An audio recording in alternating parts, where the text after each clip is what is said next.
Welcome back. Now, the 2014 Super Rugby season kicked off with contrasting wins for the Sharks and Lions. While the Lions needed a late drop goal to get one up on the Cheetahs, the Sharks strolled to a victory over the Bulls. Guys, what did you make of the opening fixtures? I think Sharks 31, Bulls 16, apart from the controversial try there, but it was more expected. The shocker to me was Lions Cheetahs, and the debutant, what's his name, Manit Boshoff, I mean 6 kicks out of 6 is incredible, including a drop ball at the end. But if to Lions credit, they took advantage of the Cheetahs' ill indiscipline on the day. I mean, you can't keep conceding penalties like that. Okay, and Chiefs are taking on the Crusaders this weekend. Who is your money on? My money again will be on the Chiefs. I mean, they're the champions and they have quite a lot going for them. They do have the momentum. But then again, this game has a lot more riding on them because Mills Muliaina is coming back. He's returning from where he's been playing his rugby in Japan. So I get they have that little spring in their step because, again, they still have the bragging rights of their counterparts, the Crusaders. This is going to be a battle for who wants it more because it can swing either way, and there have been very, very contrasting results over the last year because at some point in time, the Chiefs needed 1 point to beat the Crusaders, and the Crusaders ran with it 43-15. So, again, my money is still on the Chiefs. Okay. And Cheetahs versus the Bulls? Cheetahs versus the Bulls, I will give it to the Cheetahs. I mean, after the shock against the Lions and Bulls being a side rebuilding, I mean, we saw them bring what's his name, Matfield, off the bench to little impact there last weekend. I think Cheetahs will go with this one. Okay. And quickly, the Six Nations, France and Ireland are in action. Do you see them maintaining their good form? They have some pretty tricky fixtures, don't they? Yeah, they do. But though, if you remember the first show here, we practically wrote France off. But 2 wins out of 2, especially the one against England. I think, and also if you look at Wales losing to Ireland, 26-3, what we didn't expect, anyone would give France some hope in this. I mean, before would say no, but after the last 2 rounds, I think France has an advantage and Wales has to fight hard there. But then you'll have, of course, as well, Italy, Scotland there, England taking on Ireland in the other fixtures of the day. Let's move on now, because the begging bowl is out. I'm talking the Lady Cranes who are preparing for the CAR Sevens. Now, it's exactly a decade since the story of Ugandan women's rugby quietly found touch in Kenya. A lack of funds is, however, threatening to fashion an overthrow. We've been talking to Helen Buteme.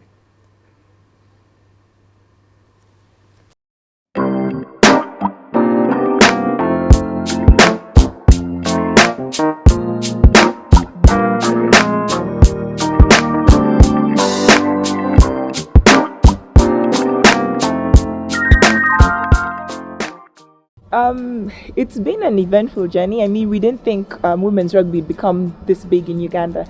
I mean, when I first started it out, it was just to keep fit, you know.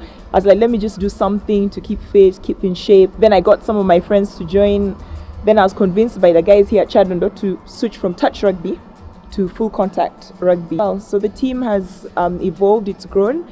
And currently on the Sevens team, we're only 3 remaining players from that first team that traveled as Thunderbirds to Nairobi for the Kabeberry Sevens back in 2004. Now this is 2014. We're going as Uganda for the African Rugby Sevens in Machakos in Kenya. So yeah, it's like a full circle, 10 years on. Okay, the pools haven't been drawn yet, but of course we have Africa's number 1 seeds, South Africa, then number 2, Tunisia, then us in number 3 position. Then we have Kenya, who are number 4, then we have Zimbabwe, Senegal, Namibia, which is an unknown team. This is their debut tournament, so we don't really know anything about Namibia. They've never played anybody before, so they're an unknown quantity. Then we have Madagascar, and we played against those girls before, and those who've watched the Madagascar men playing our Ugandan men, the girls are just like that, quick, fast, very good footwork, but we've beaten them before, so we're confident we can beat, I think, pretty much every team that is there. Yeah, we just need to focus and things will go our way. First off, we have to have a top 4 finish. so that we can play in next year's, so that we can be assured of a position in next year's CAR 7s tournament. Then another goal is to finish as number 1, because Africa's number 1 seeds get a slot in the IRB Women's World Series, where you get to play against top sides like New Zealand and Australia, Canada and England. So that's something we're aiming for. And then we're also looking at the 2016 Olympics, which the qualifiers will be next year. So if we finish number 1 in Africa next year, we automatically qualify for the Olympics. So we have all this in mind as we're preparing for this tournament. We've got a lot of talented players. I think our main problem is resources and facilitation, and it's mainly due to lack of finances. We have a lot of talented girls in eastern Uganda and northern Uganda, but they can't be brought to Kampala to train and join the team. So we have a very narrow player base. We are cash strapped. We've been training for 1.5 months without any facilitation at all. Girls have had to dig deep into their own pockets to raise money for transport to and from. Some of the girls come from within Kampala, so it's not been so difficult. But then when you have a player coming from Ginger 3 times a week, it really is a strain on her finances. So we decided to hold fundraising drives. So for the last 2 weekends, we held fundraising drives, and fans dipped into their own pockets and contributed to us, which was a really, really good gesture. And we raised 2 million shillings. So that has gone a long way towards helping us stock up our medical kit because it was empty, buy drinking water for our training sessions, and then just something for girls to be able to get them to and from training, so that we wouldn't have any girls missing training because they lacked transport. So that really helped. And once again, I want to thank everybody who contributed towards our cause. You've really, really helped us. Even up to now, I still can't believe it. I mean, that is basically the pinnacle, the like highest sporting achievement. Okay, apart now from the Olympics, but it was a dream that we had, and it came true. And I'm so happy that I was able to at least play in a World Cup. But then there are lots of girls who haven't played in a World Cup. So the dream is still alive. We can qualify for the Olympics. We can qualify for the next World Cup coming up. We have a lot of talent. We're able to do it. But I think women's sport, not just women's rugby, women's sport in Uganda needs a lot more help from the government, from sporting bodies. Women tend to get ignored. A lot of money goes towards men's sports, and quite honestly, they don't really perform or achieve. But women's sports and athletics get ignored a lot, and yet we are capable of bringing in medals. It's plain to see that women's rugby is getting a tattered cushion from the Uganda Rugby Union, isn't it? We can call it a tattered cushion, but yes, also the Uganda Rugby Union there has been struggling over the years with finances and sponsorships here and there. But why you give it to the ladies is they've not given up. We've seen them before do a fundraiser for themselves, get a sponsor on board. And I think it was Nick, or I remember an insurance company then. Yeah. And even now at the games, if you look at them, they've been walking around with boxes. They raised fundraising from the fans. Yeah, give us what you can. Yeah. One weekend they got 2 million, another they got 1. I mean, they have that will. The will to play, and it's this that adds to their strength, the belief they have in themselves. And I think this is why eventually they have to really consider. We've looked at the union's development program, and it has the women's rugby up there. Yeah. But like I said, the issue has been financial and sponsorships. But hopefully going forward, this is an area they are going to tackle, and really it would be great for the ladies. Okay. Alan, they made the grade, for the World Cup. That was back in 2009, if my memory serves me right. Do you see them faring well in Machakos?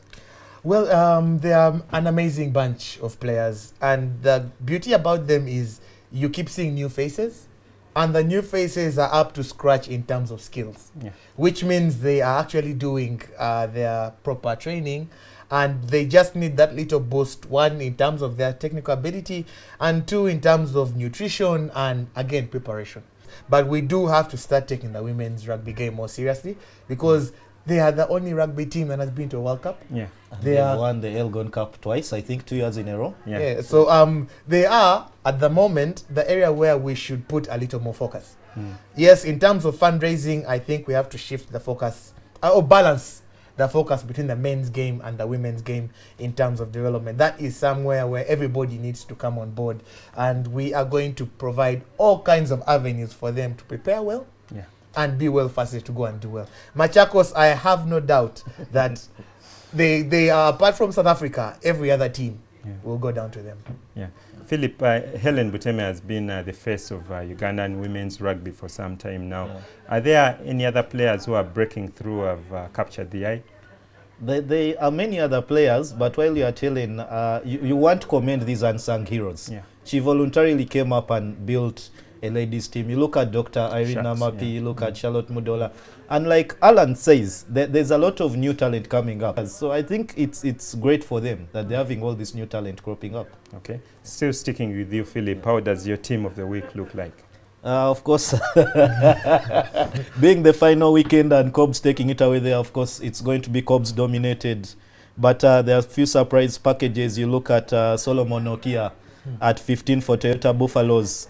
He kept the rampant James Odong under 19 fullback on bench. Look at, of course, Okia came in with Pario being red carded, and that's how he managed. You have Philip Okoracha at 14, but the rest I would say is a Cobs dominated team, of course. Okay.